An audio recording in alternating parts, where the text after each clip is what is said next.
Cool. Just for the recording purposes, welcome to the Math 101 Exam 2 Review Kahoot game. And we'll get started here in just a sec with your lovely host, Chris.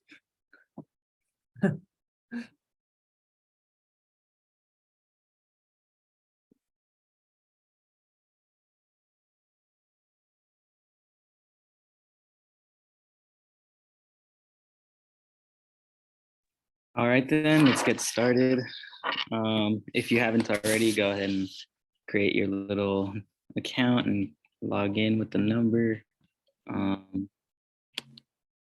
don't know if someone did this already, but put the game pin in the chat. So let's begin.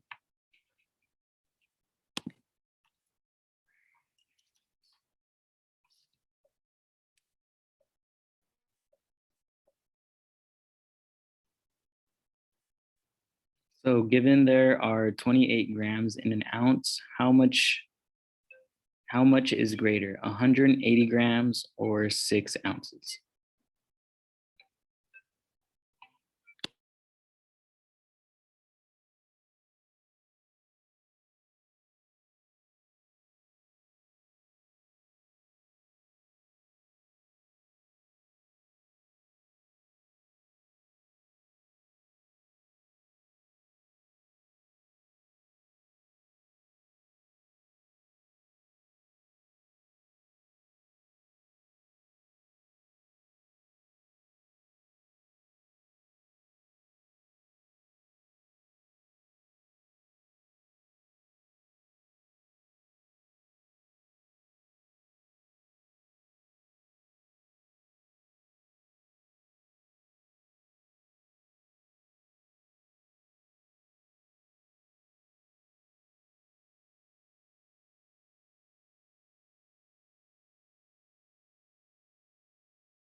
Perfect. All right, so we're gonna go over this one.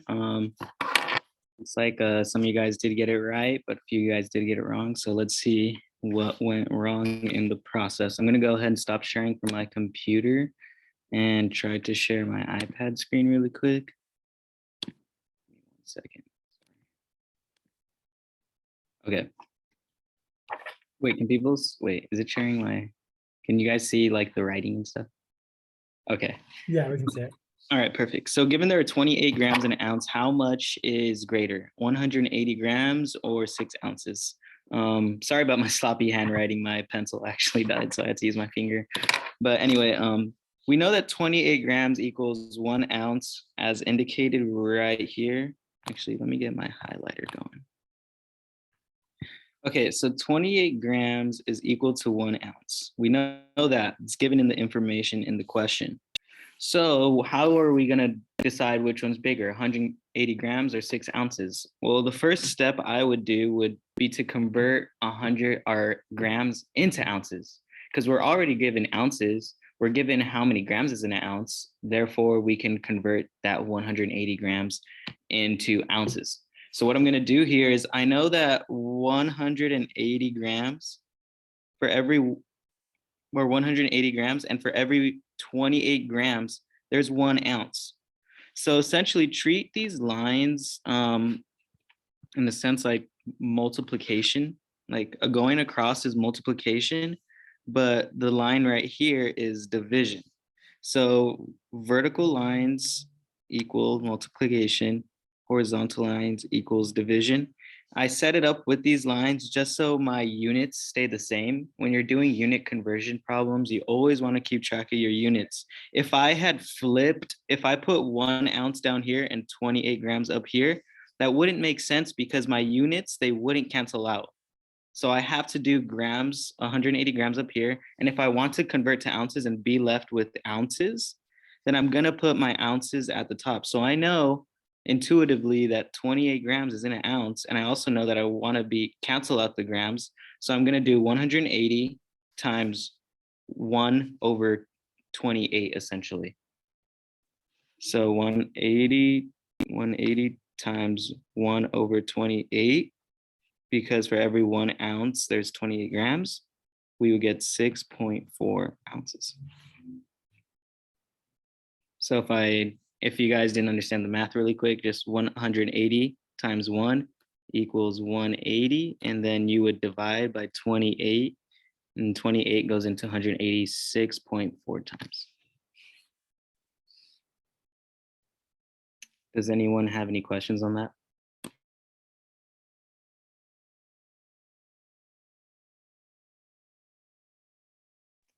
Okay.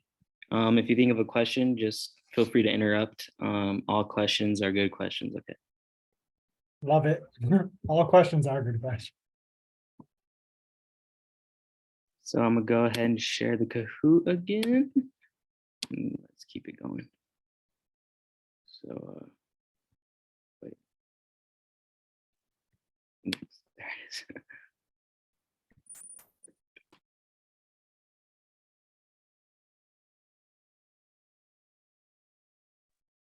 Let's see. Do you guys see a table or no? Let's see if I think they can see it if you click the problem, but we're going to be using the same table for the next few problems.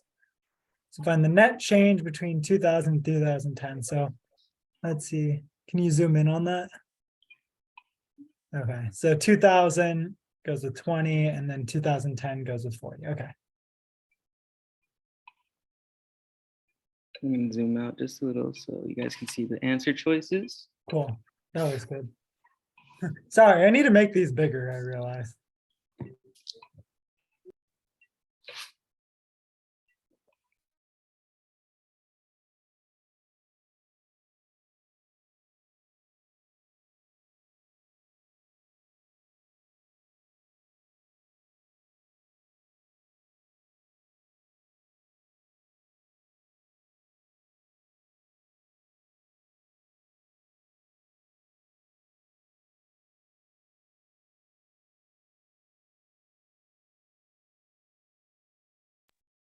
Keep in mind, we're looking for net change, net change.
Alrighty, let's go over this one.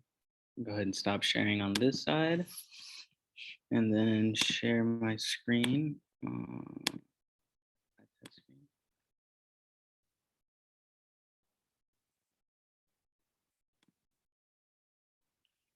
Alrighty. So find the net change between 2000 and 2010. So basically for this one, I'm gonna look at the years 2010 and find my number of courses. And then I'm gonna look at my year 2000 and find my number of courses. At 2010, we know there are 40 courses, and at 2000, we know there are 20 courses offered. So to find the net change, we'll take our final, or let me write it down here. Our final amount minus our initial amount. And 20 is our initial amount because it was prior to 2010. It was in 2000, which is initially the beginning original amount. So we would just simply grab the amount from our finals and then grab our amount from initial. We subtract the two values, and then we get 20. Because right here is 40 and 20.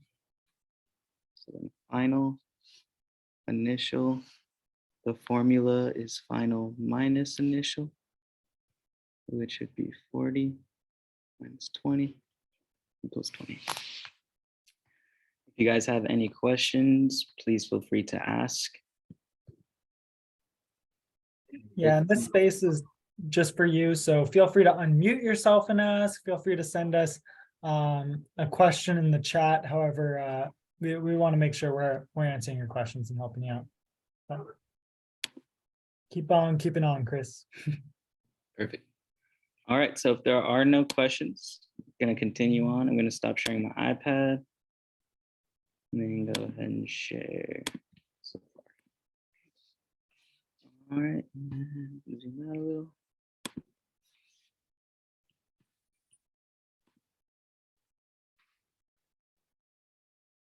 Okay, so what is the relative change from 2010 to 2015?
Good job. Looks like a lot of you guys got this one.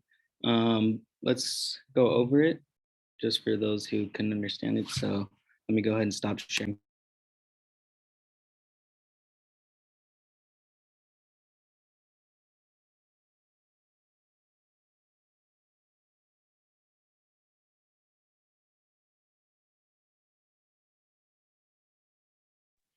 Okay, so to find the relative change from 2010 and 2015, we're going to grab our final value, which is in 2015 right here, which is 42.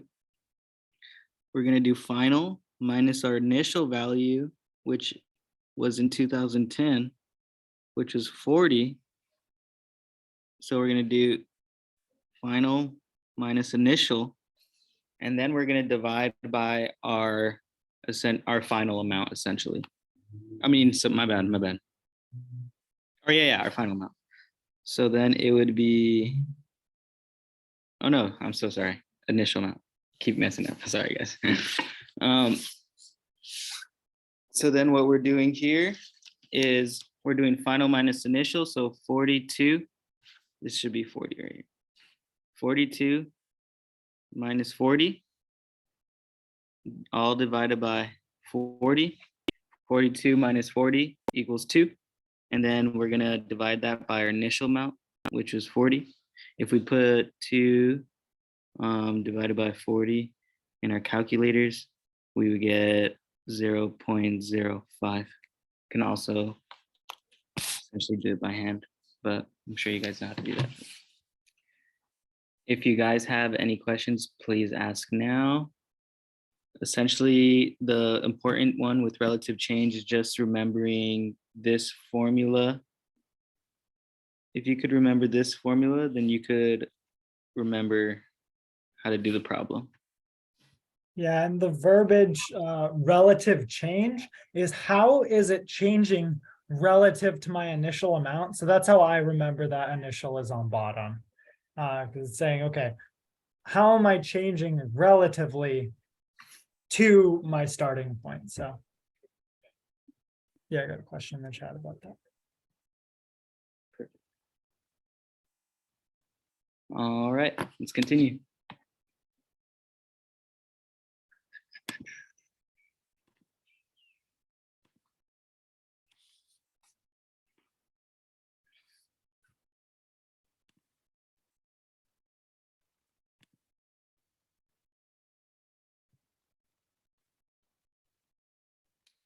So what is the percent change from 2010 to 2015? Let's see what you guys can do for this.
Okay, let's go over this one.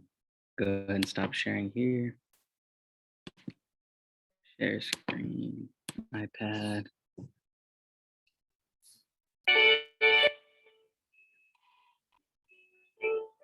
Get louder. So, that's weird.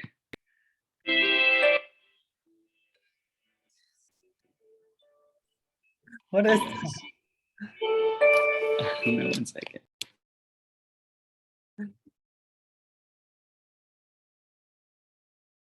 experiencing some auditory difficulties?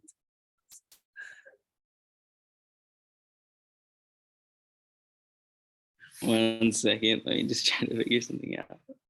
Yeah, no, you're good. If I need to, if we need to switch to me, we can do that too. Okay. Let's see. In the meantime, I have this attendance survey. Please fill it out. I'm gonna put it in the chat. The attendance survey is how we can continue to offer these. So just fill out that survey while we figure this out. Did you get it? Yeah. Okay, cool. Okay, so as we said earlier in the last problem, we calculated 0.05 and which was the relative change, and this is simply asking us to convert that into a percent change. And to convert that into a percent change, we would move our decimal 2 times to the right. But I just want to, this isn't the question, but if the question were formulated in the opposite sense, like vice versa, like what is, it gives you a percent and it asks you what is the relative change. So if we're given percent and we want to know the relative change, we would move the decimal 2 times to the left. So then it'd be 0.05, but this is asking for percent change from relative change, which is moving it to the right. Okay, guys? So remember, if you're converting to percent, move it to the right. If you're converting to decimal, move it to the left. But yeah, if there's any questions on that, you can go ahead and ask.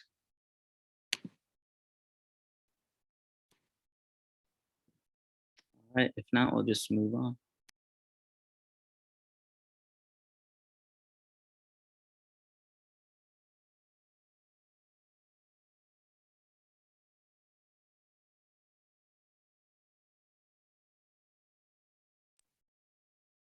Okay, so what is the average change from 2005 to 2015?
Alrighty, let's go over that one.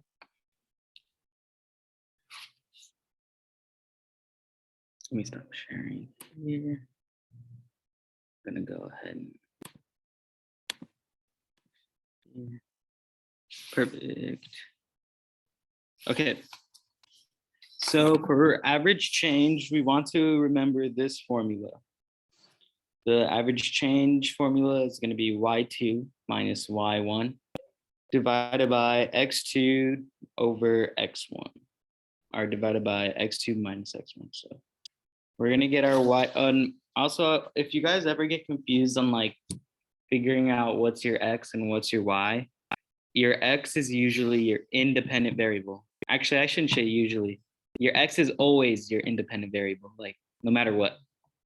It's always your independent variable. Your change depends on the time. So time, the year, is independent. The years go on and they don't depend on anything. Time is just going to go on no matter what. But the number of courses offered changes because it depends on the time. So you can say, oh, number of courses is dependent, therefore that is my y value. Time is an independent thing, therefore it is my x value. So I'm going to do 2015 minus 2010, which equals 10. And then, oh shoot, wait, no, it's actually 2005, my mistake, guys. So yeah, this is the one 2005, 2010. So yeah, 2015 minus 2005 equals 10. And then we're going to do 42, which is the value that correlates with 2015. And then we're going to do 20 minus 28, which is the value that correlates with 2005. 42 minus 28 is 14. So we're left with 14 divided by 10. And that equals 1.4. Depending on your professor or the answers, they usually want it in decimal form. So try not to leave it in a fraction because they may take points off your test or something if you left it in the wrong form. But if it says fractions are accepted, then totally leave a fraction. I was just gonna say, and if you don't know on your exam, you can always raise your hand and just ask your professor who's in there, like, oh, because it's either that it'll be stated in the problem, leave as a fraction, or like enter your answer to 3 decimal places. But if you don't know, just ask your professor. You can raise your hand during an exam. I saw we had a question in the chat. Did you answer that? It was just what number does it say next to 42? Oh yeah, this is 28 right here. Okay, cool. Yeah, so it's your y1. Our y1 is 28 because our x1 is 2005.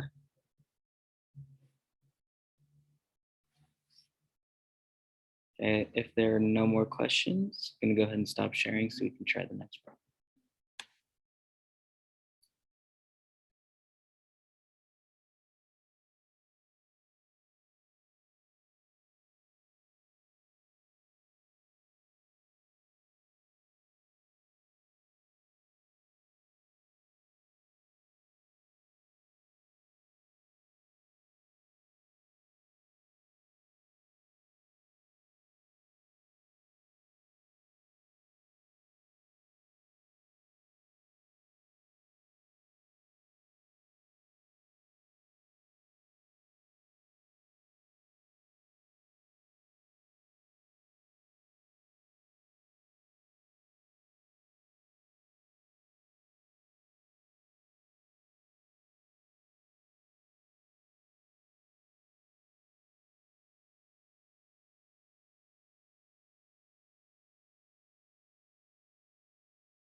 Alrighty, guys. Looks like few people got it right, few people got it wrong. Either way, we're gonna go over it.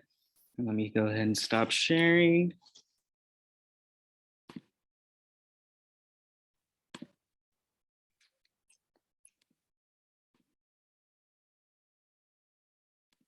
Okay. You guys see my screen? Perfect. So for interpolation, this is gonna be the golden cup. We're gonna wanna memorize this formula right here because this is the interpolation formula. Okay. Everyone memorize this thing right here. It's very important. So once you're able to memorize this formula, the hard part is just, the easy part's memorizing the formula. Hard part for some students is figuring out what is what. What's y1, what's x, what's x1, what's x2, what's y2, etc. Everyone kind of has trouble figuring that part out, so we'll go over it right now. First thing I want you to remember is this. Oh wait, hold on, I'm still in highlighter mode. This x right here that I'm circling, that x is referring to this number given. The x usually refers to the number given to you in the question, aka the number you are interpolating. So you are going to put 2006 right there. Now, the other values you decide based off your table. If it's 2006, you want to choose the values that are around that number. So can anyone tell me which values on our table are around 2006? Or if you want to, put in the chat. Which years are around 2006 in our table? Yes, 2005 is one of them.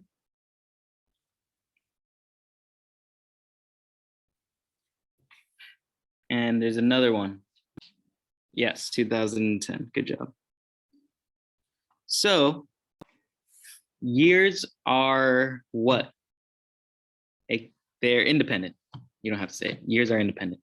Therefore, these years are referring to our x values. Can anyone tell me out of 2005 and 2010, which one will be our x1 and which one will be our x2?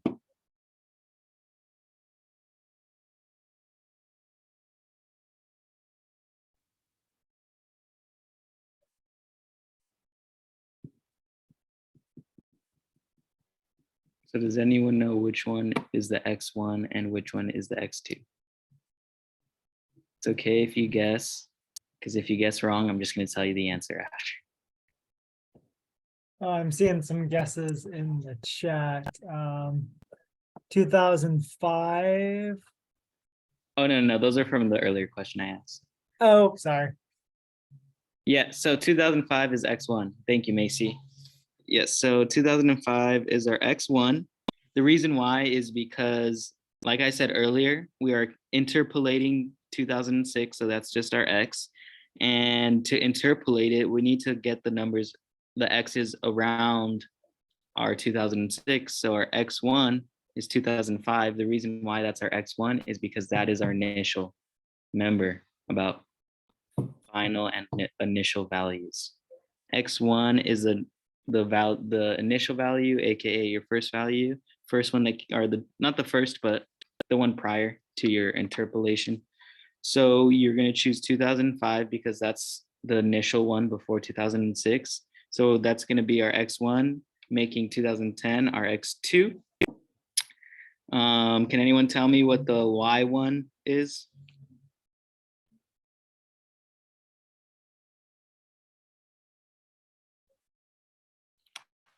If X1 is 2005, what's the Y1? Yeah, Y1's 28. Making Y2 40. Okay, the hard part's done. We know the formula. We know the values according to our formula. All we have to do now is just plug it in right here. I'm plugging everything into the formula. Now, some people may get eager and try to input this all into their calculators. I would recommend doing it one step at a time. So right here, I just brought down the 28. I did 2006 minus 2005, which is 1. And then I did 40 minus 28, which is 12. And 2010 minus 2005, which is 5. Now that I broke it down in steps, I'm just going to do algebra from there. So 28 plus 2, or 1 times 12 is 12. 1 times 12 is 12. 12 divided by 5 equals 2.4.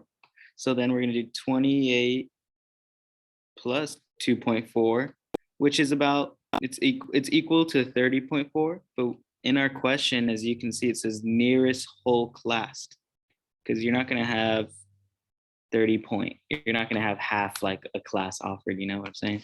So we're just going to round that to 30.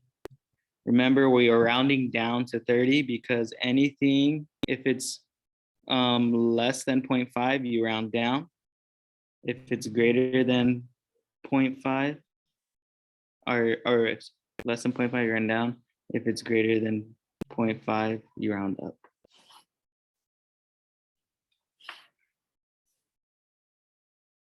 Anyone have any questions on the interpolation question? I know it kind of seems hard because there's like a lot throwing at you, but once you just break down this formula, or once you memorize it and then break it down, I think you guys got it from there. If you do have questions though, just ask or private chat. All right, let's continue. I'm gonna go ahead and stop sharing that.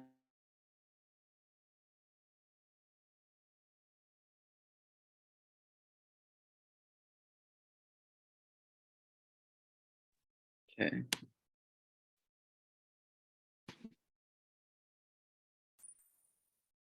Nice. So use extrapolation, a little bit different, to estimate the number of classes I'll be offered in 2020.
All righty, guys. Good job. Let's go ahead and go through it.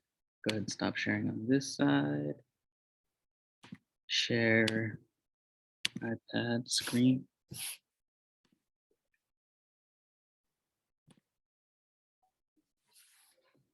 Okay, so similar to interpolation, we have a formula for extrapolation. I just want to go over the definitions really quick because people kind of confuse the two, and I don't want you to confuse the formulas on your test. If you're doing extrapolation, you are estimating an X value that is outside your given data. So extrapolation means extra data you don't have. That's how I remember it. Extrapolation, extra data you don't have. So you're basically trying to predict data in the future or data you don't have. Interpolation is when you're calculating a X value that's within that can fall between or within the data. So just remember, interpolation, looking for data that's already in your data set. Extrapolation, you're looking for values that are extra or outside your data set. So to continue, the extrapolation formula is as follows. It's y equals y1 plus y2 minus y1 all divided by x2 minus x1 times x minus x1. And just like the last problem, the x value that we're calculating is going to be the value given. So we are trying to extrapolate a value from 2020. Therefore, that's going to be the x we plug in. Our y1, so I don't have a picture of the table here, but essentially our y1 is going to be 2010. Oh, my bad. Our x1 is going to be 2010, and our x2 is going to be 2015, making our y1 40 and our y2 42. The y's are your dependent variables and the x's are independent variables. So time, like always, is independent. And these values are dependent, of course. So I'm going to plug them in as follows. We know the y1 equals 40, the y2 equals 42, the x1 equals 2010, x2 equals 2015, and our x equals 2020. Now I'm just ready to plug and chug. We're going to do 40 plus 42 minus 40 divided by 2015 minus 2010 multiplied by 2020 minus 2010. If we do the math, 42 is 40, guys, 2. And then 2015 minus 2010 is 5. So we get 2 over 5 times 2020 minus 2010, which you guys know is 10. So I did 2 over 5 times 10. This actually gives you, so 2 over 5 equals, hold on. This in decimal form equals 0.4. 0.4 times 10 equals 4. So essentially this turns into 40 plus 4, which equals 44.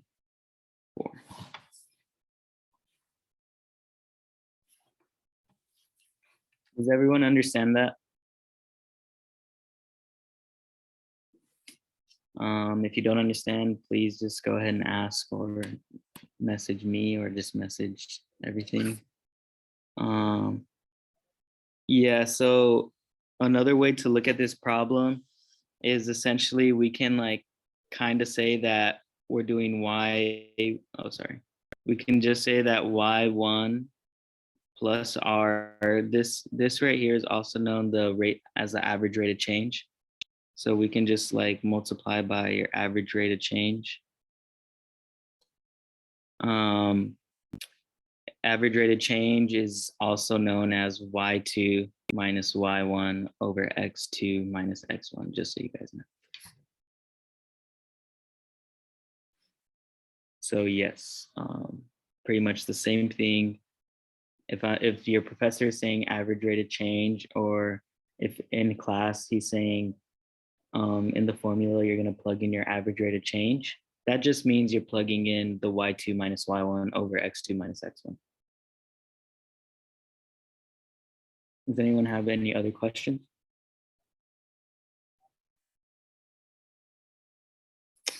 Alrighty, let's continue. Stop share. Share screen. ADD.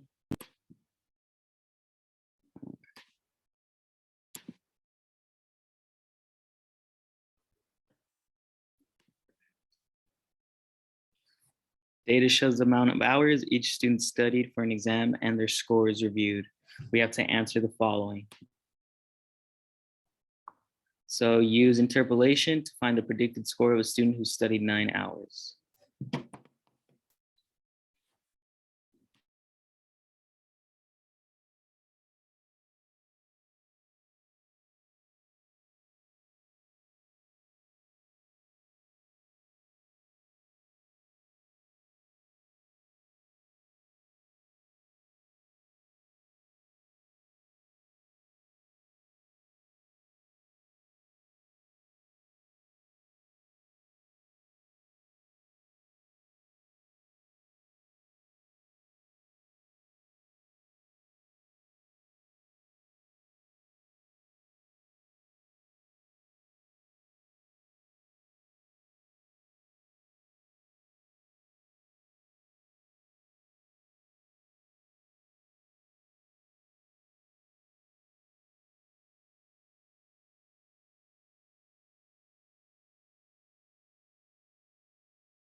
Perfect.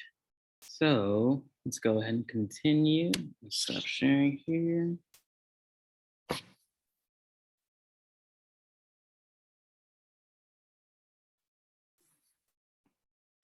Share on my iPad.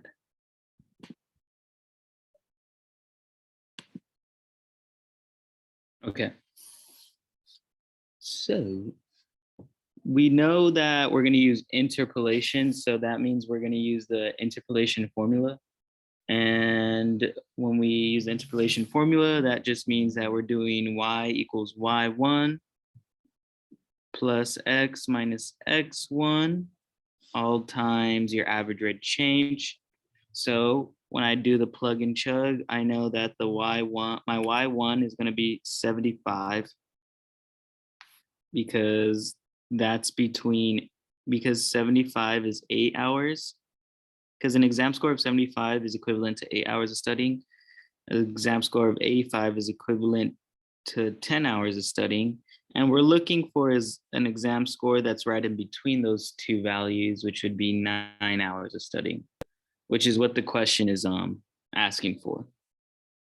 So once I study it, or once we figure out what values we're looking for around our interpolating form or our interpolation value, we can figure out what to plug in. So y1, I'm going to say is 75.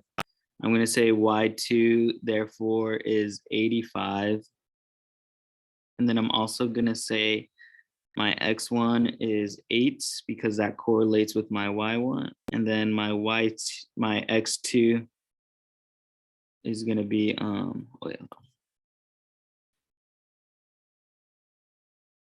my x2 is going to be 10. And then, as I said, the x is the value that we are interpolating. So that's for 9 hours.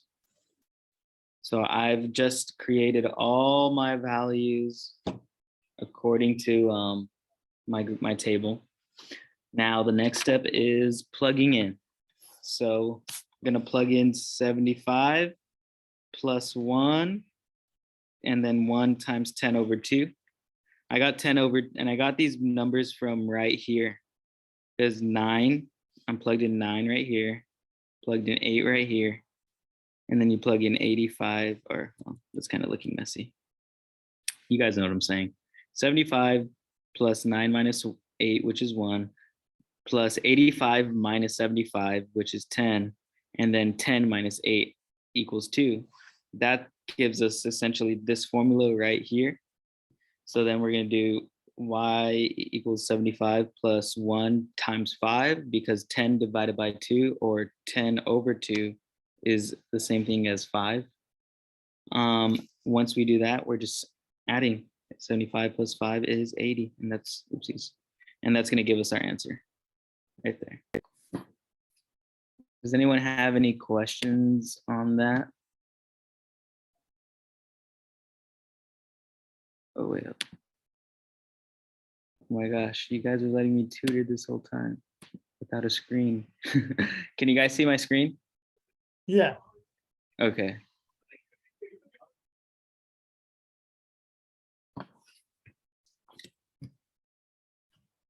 Essentially, yeah, that's how you do it. Does anyone have any questions?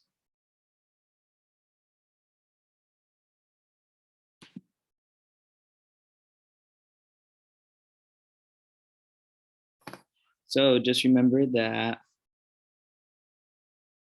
this formula for interpolation. It's the key to everything. Step 1, I like to do things in steps. So step 1, formula.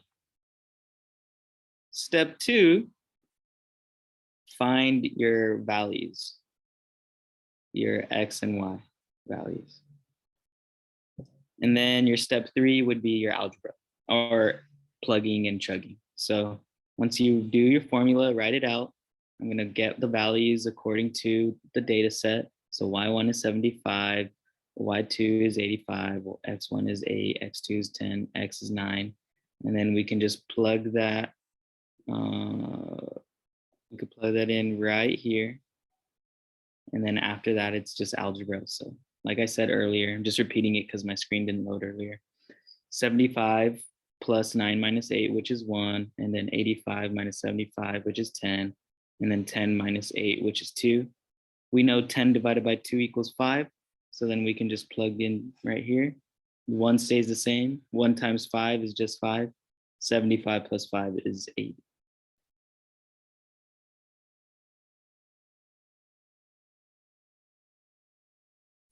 All right, so let's continue then.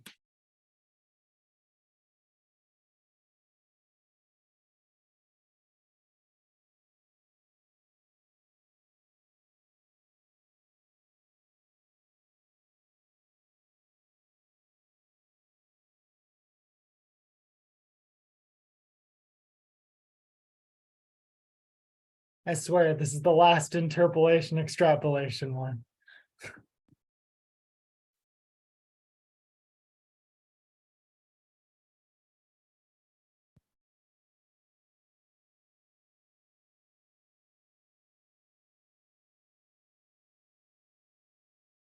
Yeah, so it's use extrapolation to predict the score of a student who would study for 12 hours. So again, it's 3 hours of studying corresponds to 60, 5 hours corresponds to 65, 8 hours corresponds to 75, and 10 hours corresponds to 85.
Good job, guys. Let's go ahead and continue. Looks like a lot of you, it looks like a lot of you guys are doing better. I like it.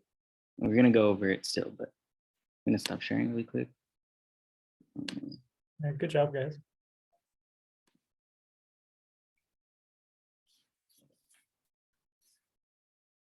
Okay. Okay, so looks like you guys memorized this formula pretty well. This is extrapolation because we're looking for that 12-hour mark, the 12-hour studying, like the score that we would get if we studied for 12 hours. So I'm gonna make X or 12. We're gonna do X1 as 8 because 8 was the initial value in our table. The value are the initial hours of studying in our table. And then the last hours of studying we were given was 10 hours. We know that if you study for 8 hours, you're most likely to score 75. And if you study 10 hours, you're most likely to score an 85. Therefore, I'm going to make 8 my X1, 10 my X2, and then I'm going to make 75 my Y1 and 85 my Y2. Once I do that, like I said last time, you can just plug it in and do algebra from there. 75 is going to stay the same throughout. And then we just have to do algebra on the other part. So 85 minus 75 is 10. 10 minus 8 is 2. 12 minus 8 is 4. 75 plus 5 times 4. 5 times 4 is 20. 75 plus 20 equals 95. And that's how we got that. Does anyone have questions or needs clarification? If not, let's continue.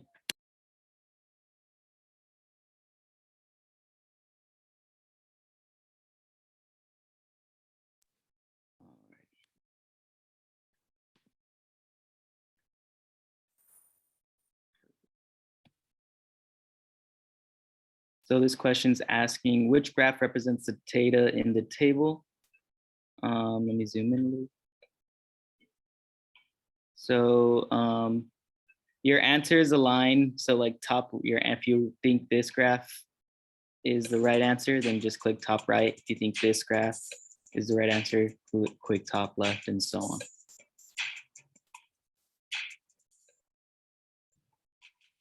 Here.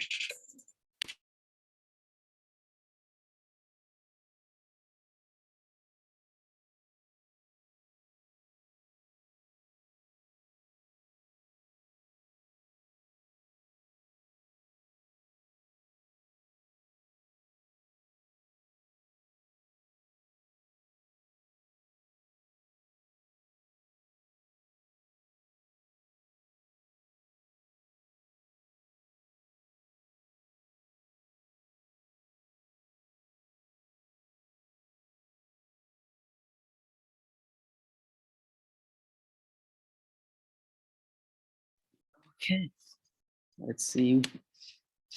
Let me go ahead and share really quick to reveal the right answer.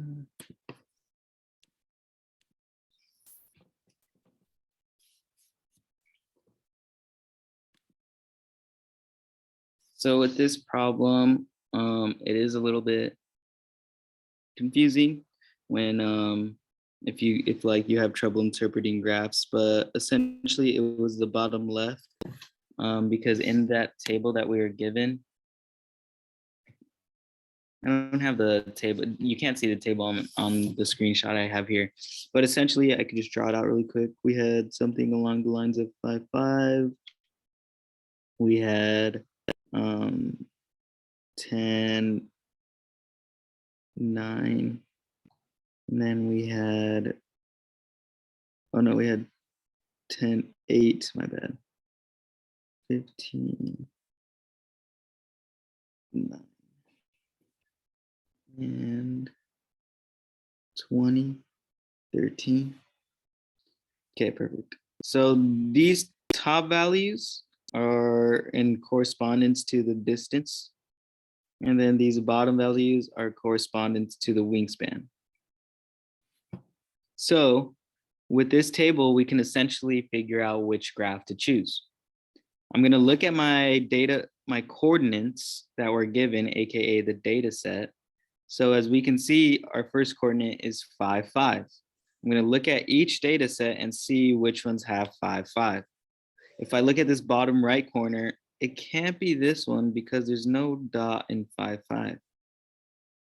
There's also, as you can tell, this top right one, there's no dot in 5, 5 either. So I'm just going to cancel those out. Process of elimination in a sense.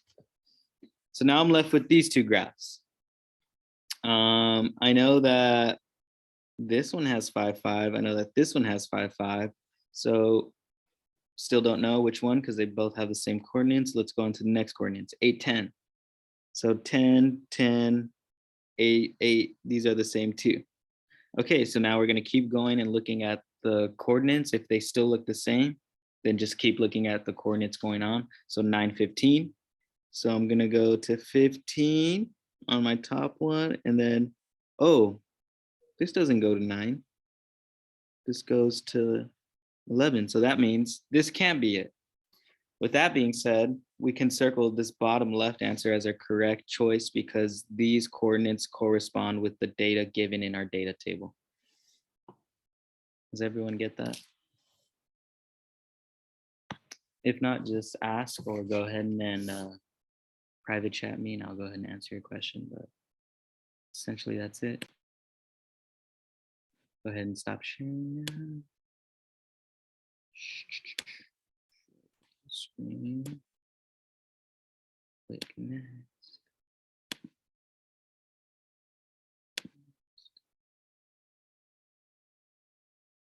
Okay, which of the statements best describes the data?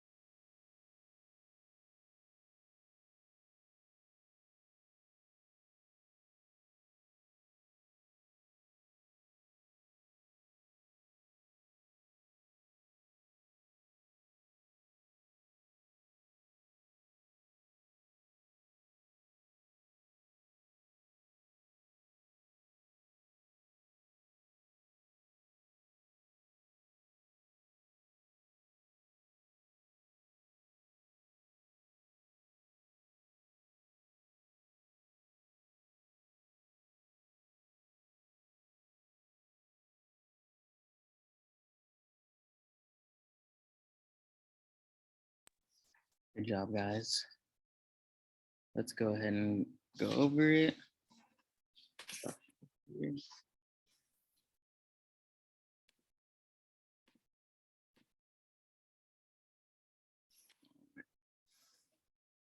So which of the statement best describes the data?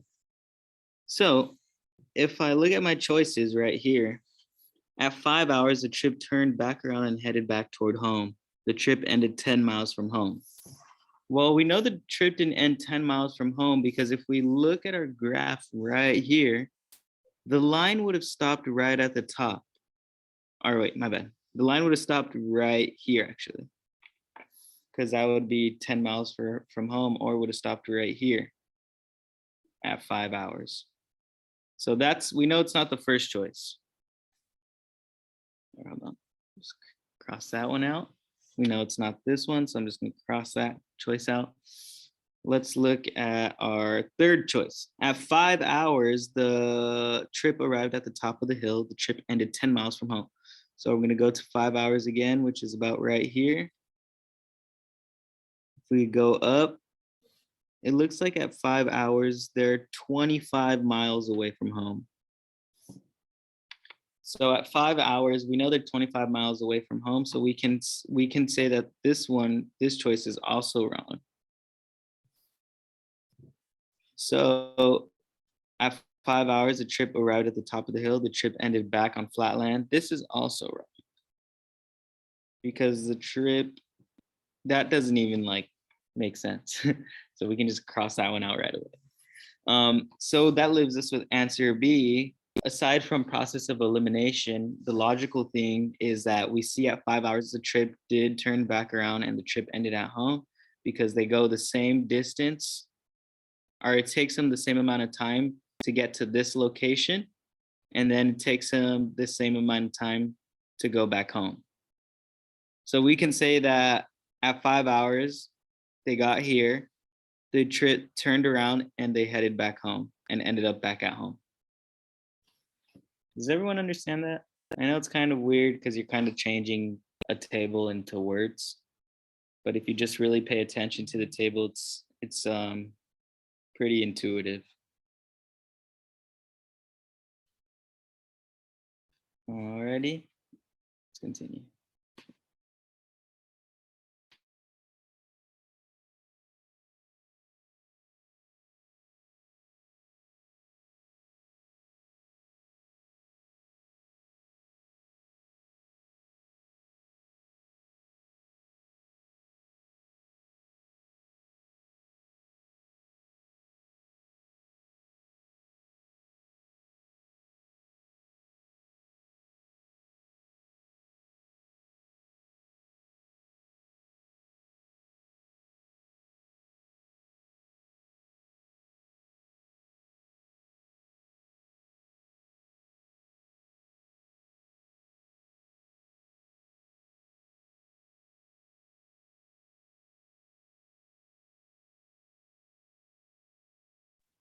Good job, guys. We'll go ahead and just interpret this one really quick. I don't really have to share my screen for this one because this is more just like a definition question. You could have gotten two of these answers right because B is the y-intercept, but the y-intercept is also known as your initial value. So if I had, okay, well, now I can draw really quick just to give you an example. So say I had this line right here. Actually, wait, hold on. How do I go back? Oh, yeah. Sorry, that line was ugly. So I have this line right here. This is a graph. This is a graph. Here's our x-axis. Here's our y-axis. So let's pretend we have this function. It's going right here.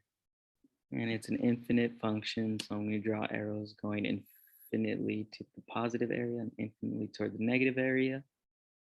I'm going to just pretend that this part is 2, this is 1, this is 3, and you guys get the rest. So the y-intercept, if we're thinking about it in terms of a graph, we can say that the y-intercept is where your x is 0. So the x is 0 right here, where I'm like highlighting. It's 0 along all this point of the y-axis. With that being said, we can say that B, aka the y-intercept, is our initial value if x was 0, because if I plug 0 in for x, then anything times 0 is just going to equal 0. So y would equal 0 plus b. The reason why I'm showing you this is because 0 is indicating that it's the initial value. It's the value at ground 0, literally. So so point being, in conclusion, the b is the initial value. It is the y-intercept. It is the point at which your graph crosses your y-axis. Okay, so just try to memorize that. I know it's annoying to memorize math in terms of English, but it's something we have to do just to better understand it. So just remember, B, y-intercept. Y-intercept is your initial value. All right, let's continue. Clear this. Exit out there. Click next.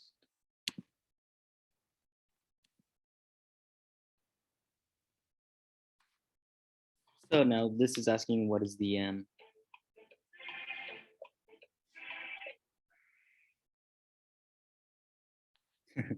Looks like everyone knew that one right away.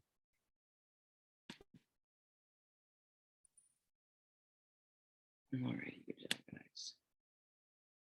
So yeah, oh shoot. Well, I accidentally clicked next, but yeah, the M is essentially your slope. It's your M is always going to be your slope or your growth rate. Slope and growth rate mean the same things. So don't get confused by that. So this question, I'm sorry, if you had any questions on the last problem, just private chat me because I know we went a little fast. But for this question, it's kind of wanting you to implement that y equals mx plus b formula. So if you can implement these values into that formula, then you can figure out your speed at 67 degrees.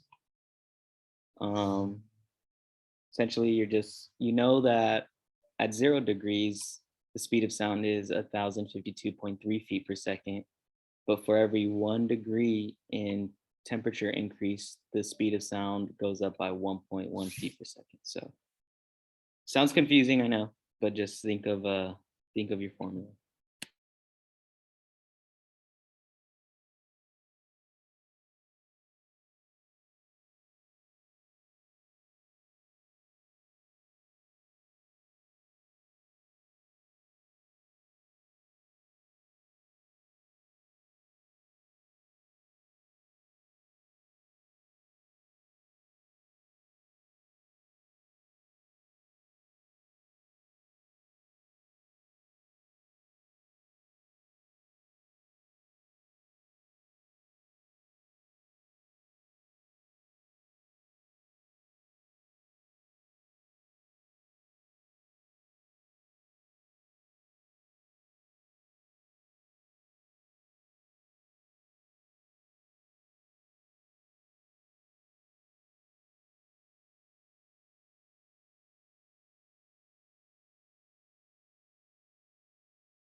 Perfect. Let's go over this one.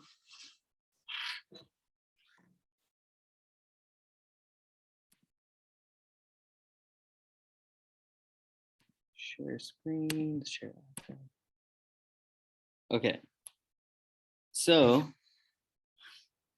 like I said, we're going to use the y equals mx plus b formula. M is slope, aka growth rate.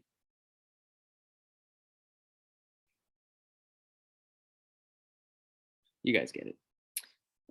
X is the number we plug in. I want you guys to get in your heads that X is an independent variable and X is, you can plug in X. You can basically pull out any number from your head and make it your X if the number falls within your function, which this function, it does. So X is just a value. X is just a number. M though, I'm just gonna put just a number. So M is your slope, X is a number. Your B is your starting point, aka your Y intercept.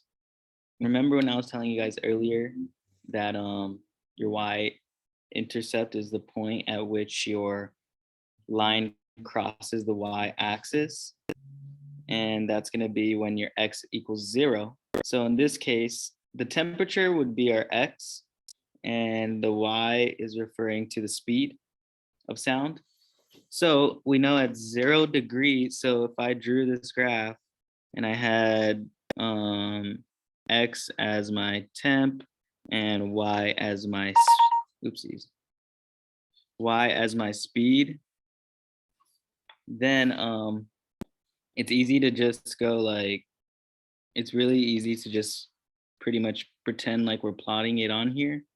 If at 0 temperature, that 0 degrees, that means that I have 1,052.3 feet per second. So that's how I'm gonna decide that that's my B essentially. So my slope is 1.1 because we know that the speed increases, aka growth rate, by 1.1 feet per second. So M is the growth rate, which is 1.1. X is just is the number that we plug in. And then 1052.3 is our starting point, aka our y-intercept. So this X value that I was talking about earlier, a number, is any number that we're given to plug in. In this case, we're given 67 degrees. If I want to figure out the speed of sound at 67 degrees, I plug in 67 right here. Actually, let me change the color. Plug in 67 degrees right here. So 1.1 times 67, let me just do it in my calculator really quick, equals 73.7 plus 1052.3. So if I do that in my calculator, that's going to give me 1126.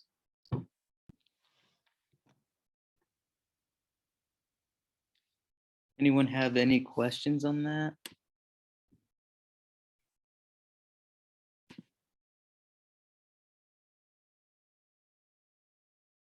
Okay, if not, we'll continue. And it is about 3:30. I just wanted to let you know that, Chris. Oh yeah, I didn't realize that, guys.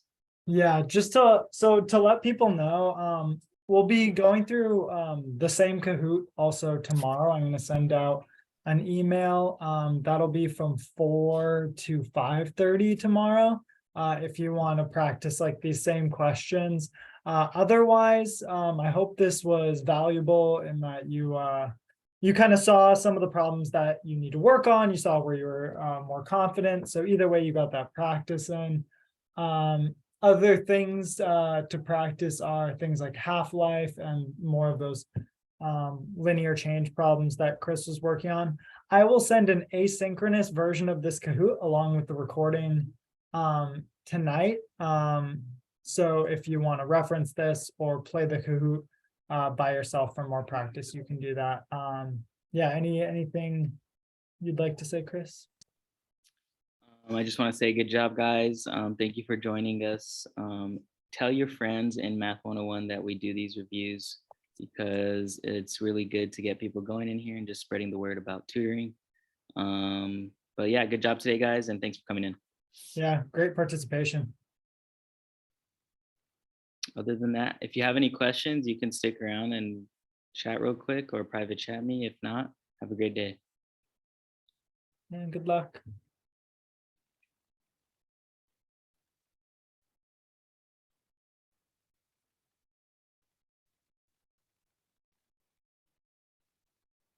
Do you have any questions, Daisy? Oh, I'll stop the recording. How would we multiply decimals? Okay, let me